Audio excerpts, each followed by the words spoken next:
My twin sister and I have a secret language. What I got to the good, what I got to the game? Huh? Get away from me right now.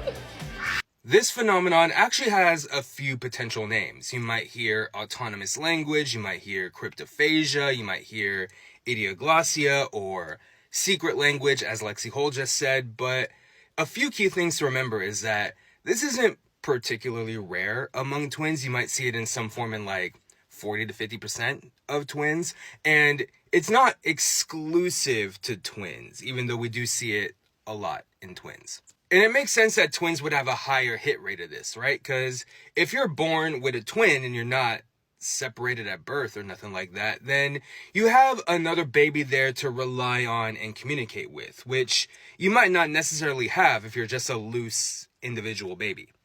So how do these languages come about? Well, in twins, it's likely that the babies is getting words and sounds from the environment around them and altering them because they don't know the language yet. They might not physically be able to make every sound yet. And because these words are altered, they might not be intelligible to the grown-ups around them. And they might add in some onomatopoeia and make up some words as well.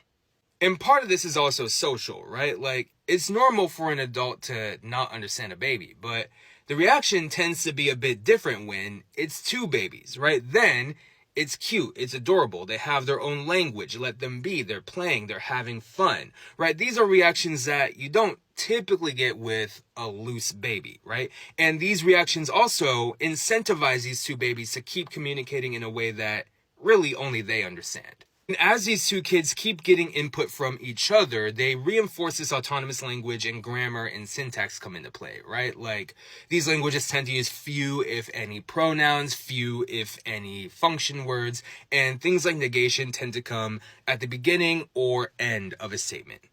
And all of that is interesting and fascinating. At least I think it is. But you usually hear about this stuff in children and young people. The famous stories of autonomous languages going well into adulthood are not the happiest stories, right? Usually dealing with extreme isolation and neglect. But I don't think that's the case for a professional basketball player.